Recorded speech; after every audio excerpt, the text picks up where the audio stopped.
Well, thank you for joining us, everyone. And thank you for joining us, of course, Jori. So, as your book states, the peanut is one of the crops that changed the world. In 2022 and 2023, 49.8 million metric tons of peanuts were produced worldwide. China is now the top producer of peanuts, with 96% of the world's supply. But we know that wasn't always the case. Your book covers peanut production in Senegal, a country that is still the top 10 producer of peanuts. However, the peanut is not really a crop that people associate with slavery, thinking more of cotton, tobacco, sugarcane, things like that. And you open the book with a personal story about your family growing peanuts. Can you tell the audience a bit more about that and what inspired you to write this book? Well, thank you, Robin, and thank you, Emily, for the invitation to be here. Okay, about the book. So my family didn't grow peanuts. It's a thing. I talk about maybe that the family might have grown peanuts. And my family, my father's family is from Arkansas, and they had a farm. And I had this mistaken idea that they grew peanuts. And somehow that, I don't think the book doesn't arrive at slaves. I didn't arrive at Slaves for Peanuts because I was interested in peanuts. I arrived at the book through my exposure in Senegal, where I live, and where I've lived for the last decade, over a decade. And when I moved there, I was sort of studying and thinking about the rural economy and why Senegal, this tiny country, which is, I always forget the equivalency. It's like the size of Ohio or North Dakota. What do I You said in your say? book South Dakota. Thank you. I was going for South Dakota. So it's a pretty small country, but it is a top 10 producer of peanuts in the world. And the peanut crop is so important, really critically important to the economy, and has been for over 100 years. So that's really how I arrived at sort of thinking about the peanuts through that lens.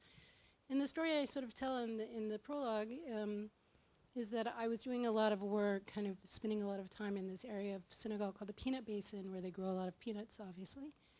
And I had this experience in a village where someone I knew was putting together a kind of agricultural collective. And the person that he thought, and many people thought, was the best person to lead this agricultural collective was sort of disqualified from leadership because he was a descendant of an enslaved person. And I started to kind of think about what the legacy of enslavement might have been in this context. As a Black American, we think a lot about slavery, but American slavery. And I wanted to understand what was this sort of like African experience of slavery. And that brings me to my second question. But before the second question, I'd love for you to read a passage from the book. Great. Happy to do so. All right. So I'm going to read from a short chapter sort of near the beginning called The Legend of Ndakaru, which is the other name for Dakar. In those days, Ndakaru was not yet the large city it would become, with its name altered and shortened to Dakar, but was still a series of fishing villages hugging the rocky promontories of the Cape Verde Peninsula. This was the continent's finger, stretching itself as far as it could into the great ocean, and it was covered with a carpet of grass, flowers, and fat baobab trees whose spindly branches reached out to scrape the sky. One day in 1840, in a historical story that feels like a legend, the chief of Ndakaru approached the representative of a French trading house with some slaves to sell.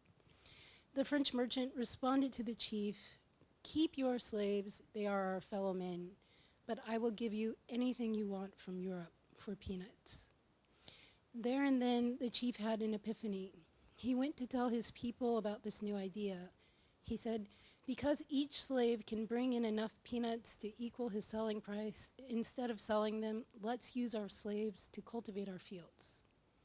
From that moment on, the people of Ndakaru promised not only dedicate themselves to peanut farming, but also to tell their cousins and neighbors about it up and down the coast and into the interior in the land between the rivers Senegal and Gambia and beyond. They preached the gospel of peanut farming far and wide. And so it spread. It was a peanut rush.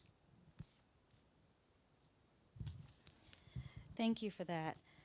So I selected that passage because a lot of times, like you said, when we think of slavery, we think about slavery in the Americas. But your book shows that there is more. It's more varied than that. Can you tell us a bit more? Um, hmm. Yeah, of course. I think our understanding of slavery, and I think to some extent, slaves for peanuts is no different. Especially this, let's call it like the modern age of slavery, was associated with capitalism, right? So that's why sugar, why tobacco, why I don't know, cotton, all those things. So peanut was like another sort of front in the sort of like evolution of capitalism and slavery. I lost track of your question, which I did very quickly. Just about how when we tend to think of slavery, we think about slavery in the New World, in the Americas, but your book focuses on slavery within Africa, which is something that you don't really read very much about. You talk about in your book how it's a bit taboo. Right. Just could you tell us a bit more about that? Sure. I thought about this a lot. I mean, because in some ways for me, like the story in Slaves for Peanuts, the sort of African story of slavery, is very similar but also very different from the American experience of slavery. Different in several key ways. It's not racial slavery, it's not racialized slavery, it's not dependent on color, which is maybe like the most important part of it, at least in the American perspective. But it is this kind of like lingering subjugation that taints the person for, their entire lifetime, the lifetime of their children often. And I think, yeah, it's definitely a taboo subject because these systems of enslavement or servitude, exist traditionally in society. And these systems were also operationalized by the transatlantic trade, but also exist separately from them. So it's there's a little bit of a tension there, I think. And it's not, it's not fun history to remember for people generally, right? So, Did you face any pushback in your research or things like that when you were writing your book? I wouldn't say there was any pushback, but I would say that people, I would say, I would tell like some, like a Senegalese academic who does not study slavery, because if they did, they would already know. But someone else, just some random sociologist or something. And they would say, I said, I'm writing a book about slavery and peanuts in the 19th century. And they would say, do you mean colonialism? So, and this was not just one person, it was multiple people who have this like association with slavery is only transatlantic, and, slavery in their sense is colonialism. So, yeah, there's a little bit of education, I guess. So we're in France, obviously, and your book explores the connection between France and the peanut. And there was a surprising link between a product that I'm sure most of us are familiar with and your book, which is Marseille soap. And Marseille soap, from what I read, it was one of the driving forces of slavery in Senegal with the peanut farming and all of that. Would it be fair to say that the Marseille soap was to slavery in Senegal as like the cotton gin was to slavery in America? Yeah, I mean, that's an interesting question. I don't really, I mean, I know the role that, so the Savon de Marseille, like, became, let me just Yes, explain. I'm sorry, I meant to say that as well. So, Can you tell the audience, please? Okay, so the slave trade ends sometime in the early 19th century. It's like 1807, 1808 for the Americans and the British. I believe in France, the trade in slaves, so like them actually going to coasts in Africa and buying slaves and transporting them across the Atlantic, I think for the French didn't stop until like 1818 or 1820, don't quote me on that. So a little bit later, and then in the decades that followed, French, European, American merchants are really trying to find substitutions for that trade, what they called legitimate commerce. And that legitimate commerce was lots of different things. It could have been ivory, not so legitimate now. It could have been like tobacco or coffee. For a while it was coffee. So they were encouraging other types of trade. So the peanut emerges in that sense as a kind of type of legitimate trade because there's a run on oil, like all kinds of vegetable oils in Europe at the time. And, that's just generally, this is pre-petrol, I always like to remind people. So, people are out there like killing whales, like, trying to get oil to like light lamps and cooking and all of these things, right? So, but especially for lighting and, these other types of productions. And then as the Industrial Revolution is happening, you also need oil for machines, to oil the machines themselves, but also to create soap. And so the peanut oil sort of comes into that niche. In British colonies, the oil that provides that sort of click is palm oil. But for the French, they didn't like their soap to be like red or pink or whatever, orange. And so peanut oil creates a soap that's white, like the Savon de Marseille. And it has a chemical composition that's pretty close to olive oil, which is the original product that's used in Savon de Marseille. So like that was a roundabout explanation that kind of give you a little bit of an overview of why soap, why peanut oil. And that's what's responsible for the explosion of demand for the peanut. And that, as the passage that I read, so there's this demand for peanuts. There aren't enough hands to grow peanut, so that becomes the driver of a kind of, a demand, a market for enslaved people from the interior. Thank you for explaining. It was very, very surprising for me to read that. I didn't know that history at all. So France, as we've been saying, they feature prominently in your book about their role in slavery in Senegal. But slavery was abolished in France in 1848. And no slaves, they said, we're not doing this anymore. But how were they able to circumvent the abolition and kind of turn a blind eye in Senegal? Well, I mean, technically, so French territory in 1848 in the land that is Senegal is confined to two places, the island of Gorée and it's effectively the island of Saint-Louis. And the rest of the area is sort of unconquered, right, like at that point. And, more or less, slavery is abolished in those places, although there's there were some tricks. A lot of the original slaveholders sent their enslaved people out, or they converted their status to something that was like slavery in all but name, right? But the sort of period that I'm talking about, which is a little bit later in the century, in the 1870s, 1880s, the colonial expansion has brought more territory under the sort of auspices of French territory, right? So some people, or even if they're not yet French territory, they have some kind of relationship. So people from the interior may be sending sometimes enslaved people to Saint-Louis, which is the capital, and those people might then try to be freed. So there's this whole kind of slippage of interest in how do the French respond, and that's when you kind of see them create, well, even actually after 1848, they created this, it's a little bit later, but they created this policy that a person who is asking for freedom has to establish residency for 3 months and declare themselves and where they're living. Mm-hmm. So clearly, and so then there were many instances in which a sort of slave master actually came to get the person, but they knew where they were, So anyway, so that's a little bit. They're establishing, so it's on the face of it a kind of freedom, but they're establishing many sort of administrative hurdles to barriers to that freedom. Another thing that we see in your book is basically the effects of colonization. In particular, we see a lot of power struggles, we see a lot of evangelizing, and we see basically they're trying to cut through the land to make a railroad. And that is something that is a very big part of your story towards the end of the book. Can you tell us a bit about the peanut train and how that came about?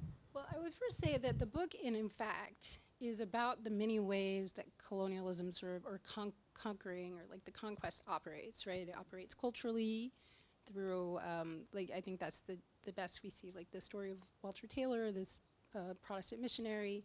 So it's about religion and culture and exporting or imposing the cultural values of Frenchness, right?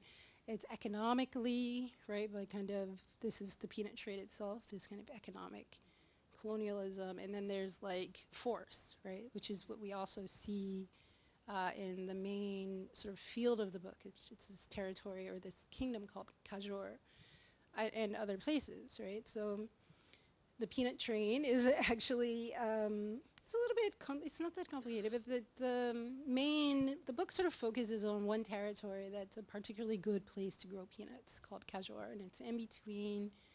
If we had a map of Senegal, I would show you. It's sort of in between. So Saint-Louis is in the north, near Mauritania, so like on the border.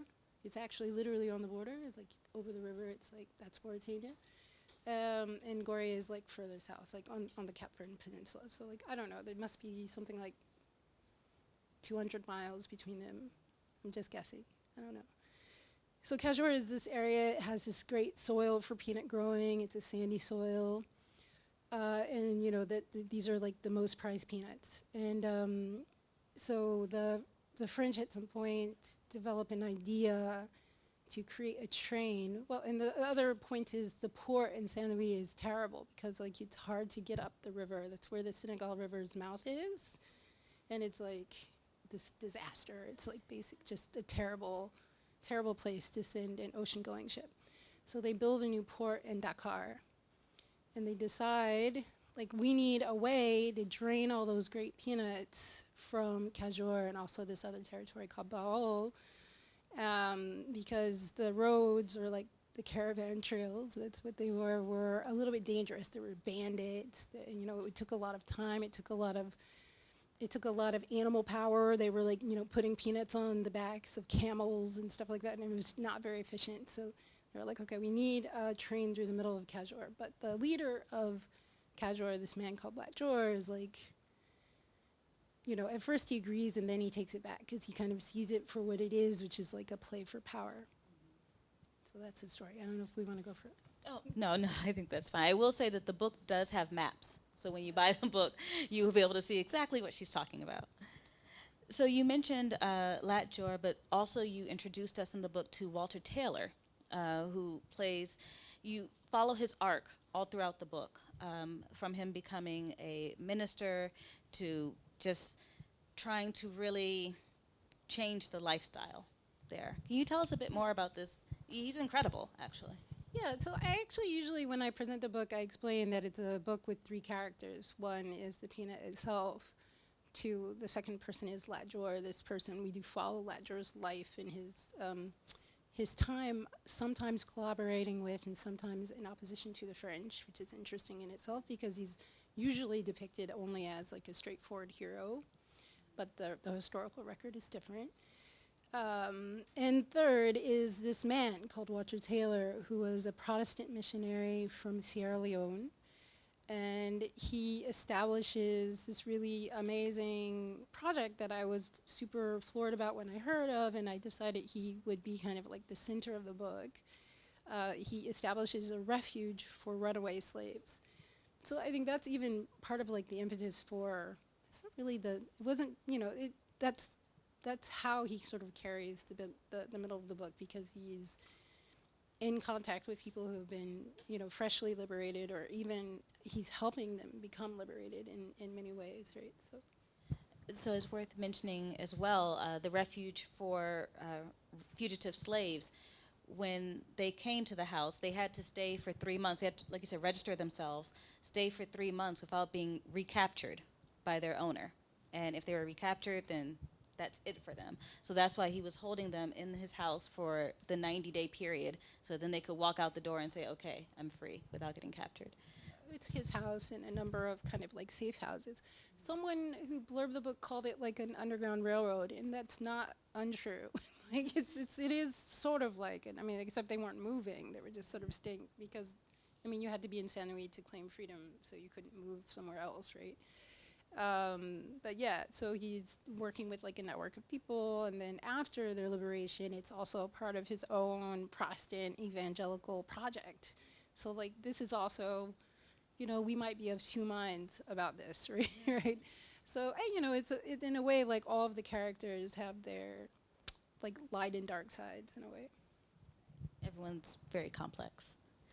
And the Refuge for Fugitive Slaves was also partially funded through Bordeaux.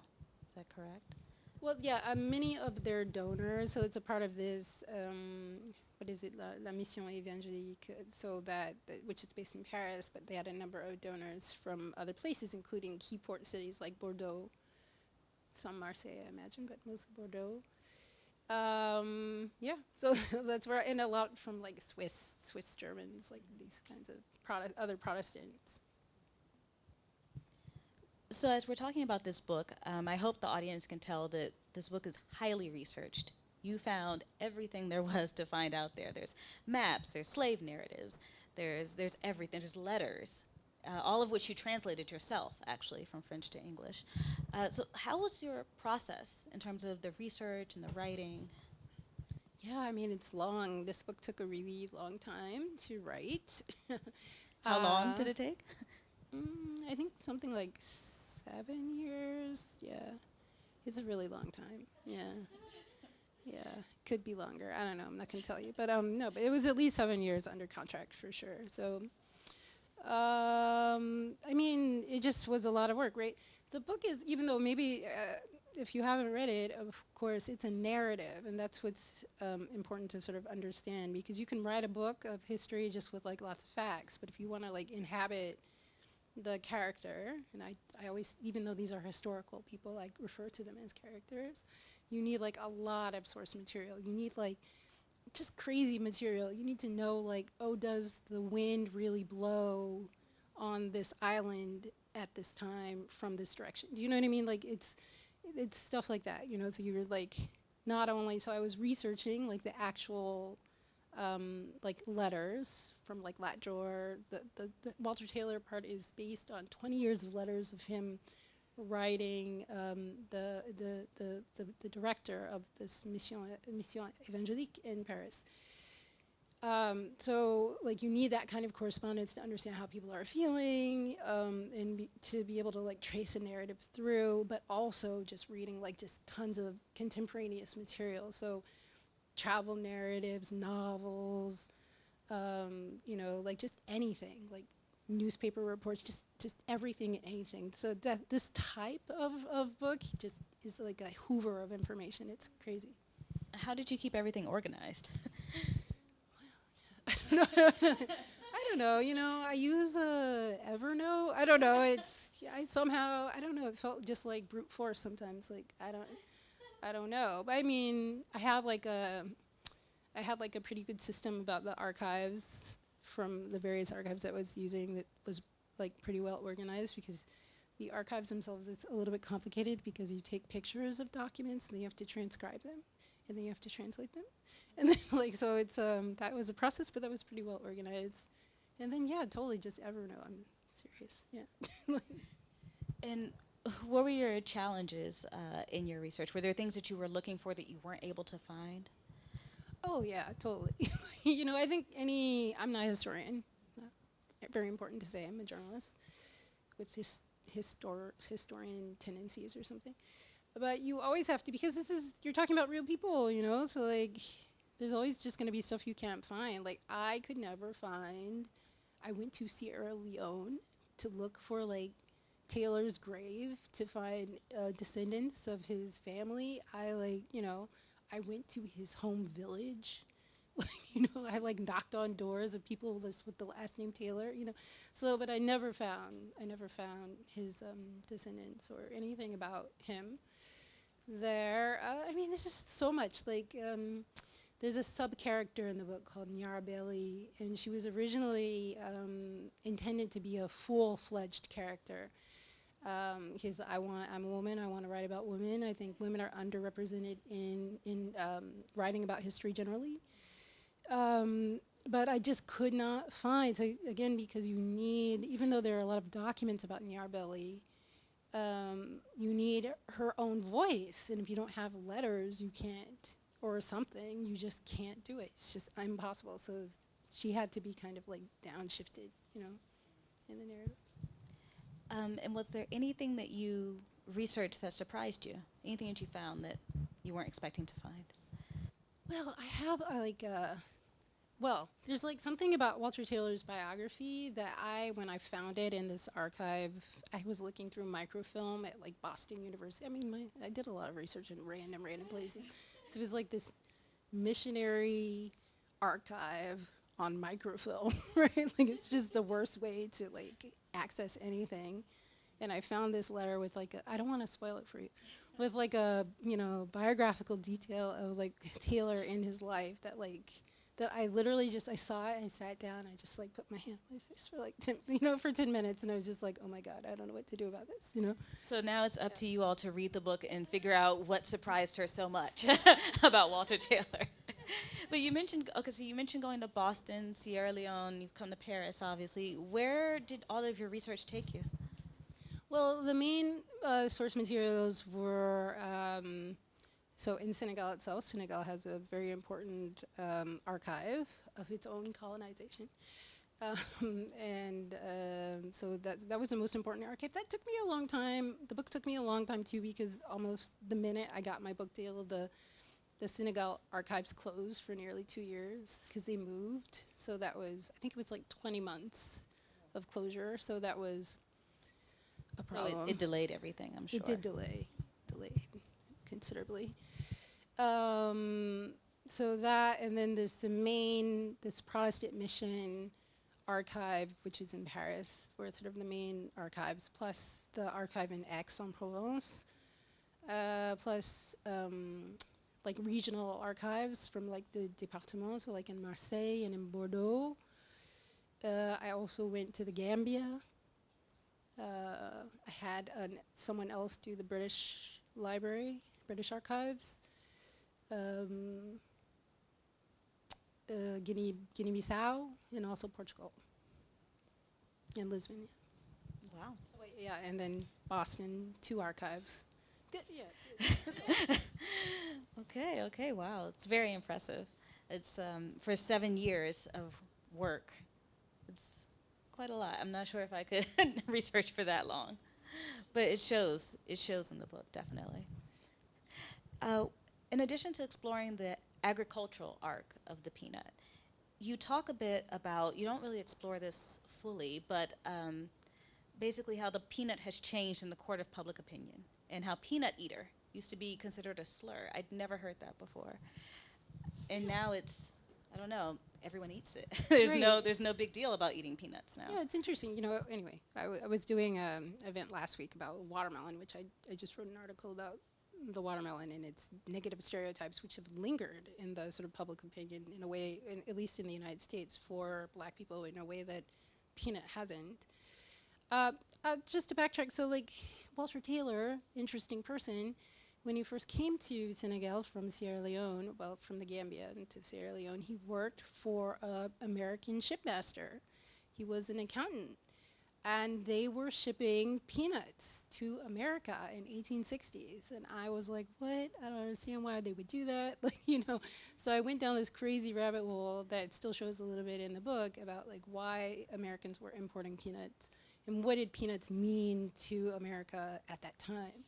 So peanuts were not that widely grown. They were mostly grown by enslaved people in their own kitchen gardens. And after emancipation, you know, many of them still sold them, but they became kind of like tainted by the association with Black people, and then eventually, you know, there was an explosion of demand, but it was always kind of the hoity-toity elites were always looking down on the peanut eaters, that they said, like, you know, we're eating peanuts, and you know, what do they call them, like dance halls and circuses and this kind of leisure of the low class leisures, right?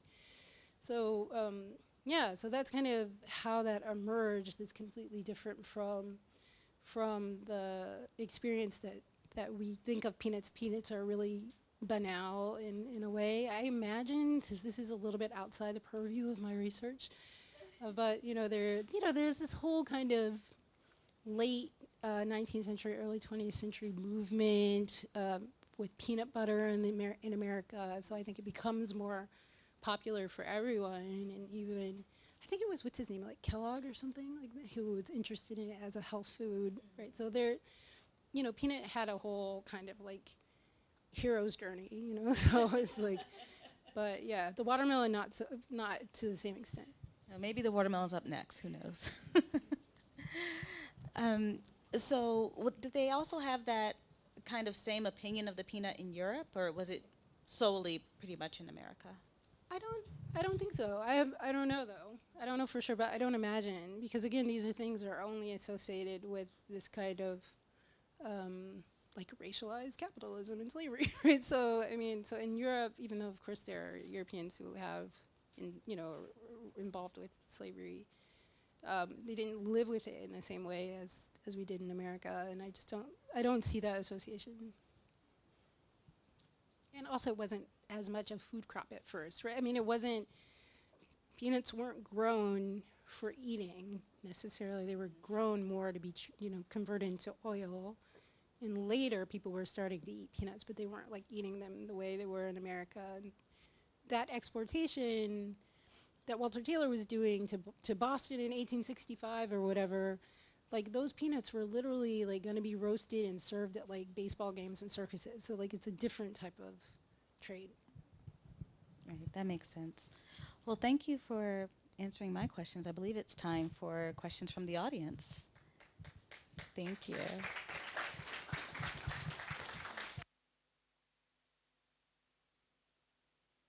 All right, we're now going to turn to first our in-person audience and then our Zoom audience, if we have time. There are lots of bright, young, inquisitive faces in this audience, so don't be shy. Yes.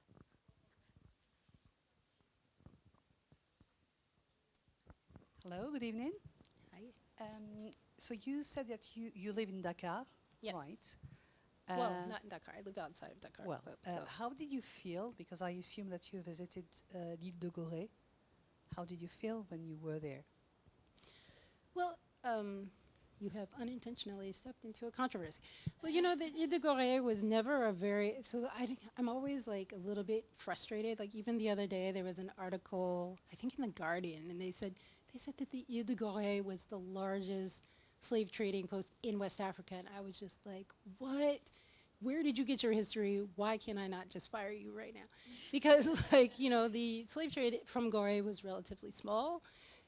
Even within Senegambia, Saint Louis, and I think in the Gambia, I forgot the name of it's like St. James, or there was another island in the Gambia, were more important slave trading posts, just simply because they're on rivers, navigable rivers, and Gorée is a rock in the ocean, right? You know what I mean? So you can already imagine that this is not actually an easy place to get people to and from. But so that's just a little bit of a clarification, but it's a kind of story that often sort of circulates about Senegal, and it kind of drives me crazy. But I assume you mean from like a personal perspective, how do I feel like going to Gorée? I mean, I have to think about it. It's been so long since I've been there, and also because I know this kind of story.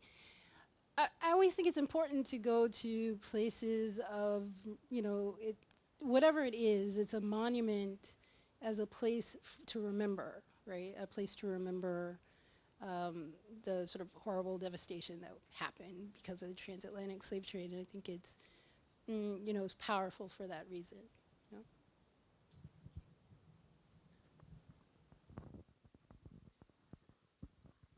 Have you enjoyed the 7 years of collecting documents, or at some point it felt so exhausting? I have to say, like, even when I was finishing, like, when, you submit your manuscript, and then your editor will be like, okay, you need to do this, this, and this. And I went back to the archives for some documents, and I had to force myself to stop. You know what I mean? Like, you could just be in the archives forever And I like it. I kind of like it. It's kind of fun. It's like being a detective. You're reading all this stuff, and then every once in a while, you like find a jewel, and it rises to the top. And I don't know. It's a lot of fun. I mean, try it out. You know.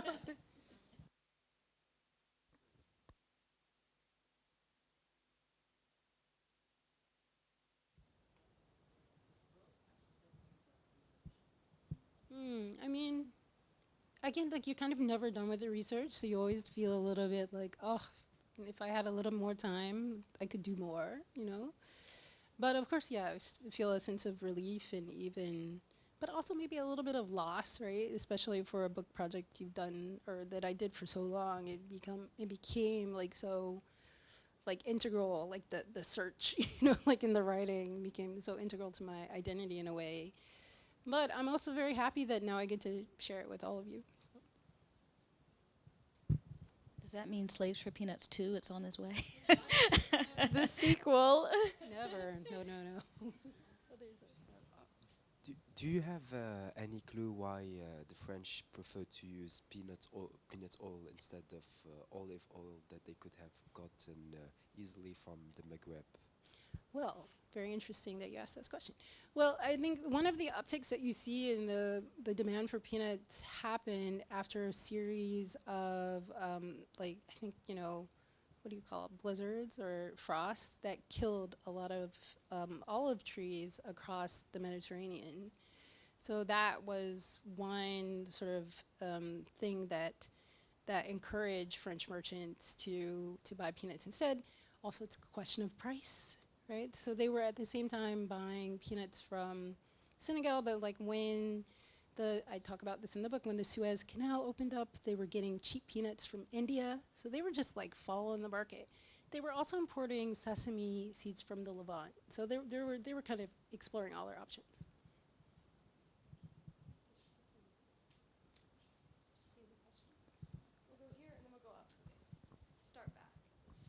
Thank you. So 7 years is a lot of work, It's really a lot of dedication. I wanted to ask, how did you came up for your inspiration for the book, but also the train of thought that you used to, like, in order to come up with this particular subject, and why this subject in particular, not another one? Yeah, a little bit I explained this in the beginning, just that I was studying rural economy in Senegal, and peanuts are really important to the economy, to the rural economy in Senegal. They still are. That's really why, like my own sort of research. My specialty in journalism, an environmental journalist, but I write about agriculture a lot. So this was a natural kind of interest for me, and then the slavery part also is a sort of natural interest for me, not just because I'm a Black American, but also I had many years ago, I've studied slavery off and on for many years. So.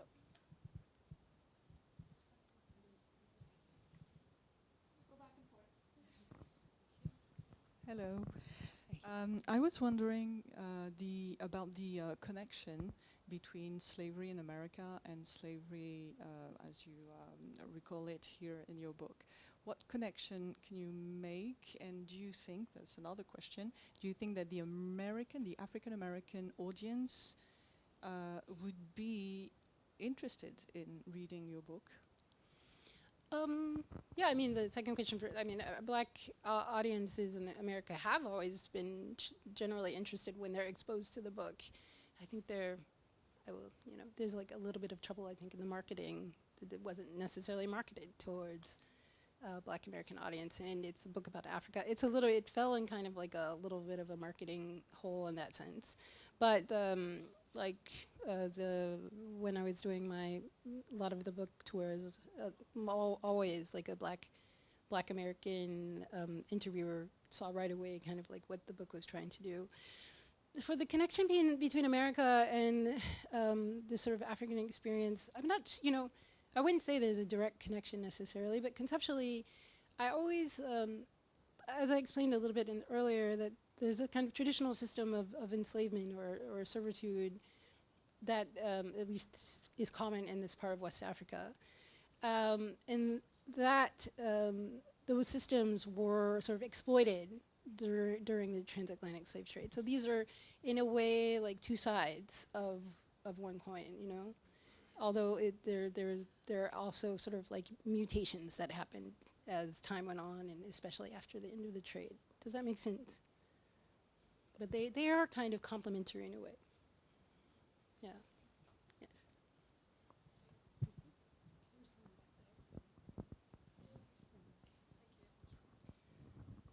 I have three related questions. The first one was, who organized the farming of the peanuts? Was it Senegalese farmers or was it French merchants? You know, that's an interesting question. I mean, it was Senegalese farmers, but there were kind of peanut boosters. I published one sort of one nugget of the book that wasn't included in the book that got cut about this particular merchant in Sierra Leone called Charles Heddle. Anyway, so he had worked in the Gambia quite early in the 1830s. Or 1840s, I can't remember. But he was a peanut booster. So there are stories about him asking farmers, he was a merchant, asking farmers to grow peanuts. So there was a kind of, but then, you know, once word spread, as things do, people are like, oh, there's money. If you grow peanuts, you can get this or whatever, you know? So I think at the very beginning, there was a certain amount of just, because people were growing peanuts already. I think I haven't said that. Peanuts have probably been grown, even though they're a New World crop. They've probably been grown in West Africa since you know, the early 16th century, like quite early. So people were just sort of growing them like they would have grown their cowpeas or like their okra or whatever, just like in small plots, just for their own personal use, for whatever, to make a sauce or something. So probably what happened is some merchant, you know, I think I talk about it in the book, someone who had gotten a sample of peanut oil, and they knew, you know, there are people who are growing these peanuts, and they went to them and probably asked them, can you grow more? You know what I mean? So. The other question I had was about Latjo's role regarding, regarding peanut farming. What was his role in the introduction? Well, so Latjor is the Damel, or which is the leading ruler, kind of king of this territory or the kingdom called Kajor. And Kajor is sort of the best place to grow peanuts, right? So this is sort of Latjor's role. You know, Latjor isn't growing peanuts himself. God, no, you know. Maybe his, like, vassals are growing peanuts, and then he's receiving a lot of, you know, money and rents, not only from peasants, right, but also from merchants who are operating in his territory. So there's a lot of overlap. Okay, yeah, and the final question I had was, what impact does this have on food sovereignty or food security in Senegal? Yeah, I talk a little bit about this in the book because the overall arc of the peanut narrative, the peanut storyline, is to understand like how the peanut's starting to change agricultural methods, it's changing, and eventually also changing diets because, you know, sort of the demand for peanuts so strong. People aren't farming as much millet anymore as they used to. So I have a chapter in the book where I talk about the role of Senegal's pride and joy, its national dish, cheboujen, and how that's actually, which is rice and fish, and how this, you know, the peanut is in fact responsible for essentially it becomes to be like a sort of substitution of a staple food, which continues today. Even today, everyone eats rice every day, you know, in Senegal. We, a large portion of our audience is going to have to leave very soon, so we're going to ask one final question and then proceed with things. Hello, so first of all, it's very nice to meet you. And second of all, I just had a quick question, not about the book itself, but about the writing process of the book. Because I have so many book ideas and even started writing some of them, but I never get the full motivation of finalizing and finishing the writing of a book. So do you have like some tips on motivation to finish and write a whole book? You know, I have to say, like, because our American system is a little bit different, so I sold this book to a publisher quite early on in those 7 years. And then, you know, you got a little motivation because you gotta give them something. Also, at some point, my agent did say, she was like, they could cancel your book deal and you have to repay your advance. So that's like a negative monetary motivation, right? Like, so like there's that. I mean, I think it is hard when you don't have a commission. So I think if you can just like get someone, like you need accountability. You need, at the later last 2 years of writing the book, I had a writing group just with a few other people.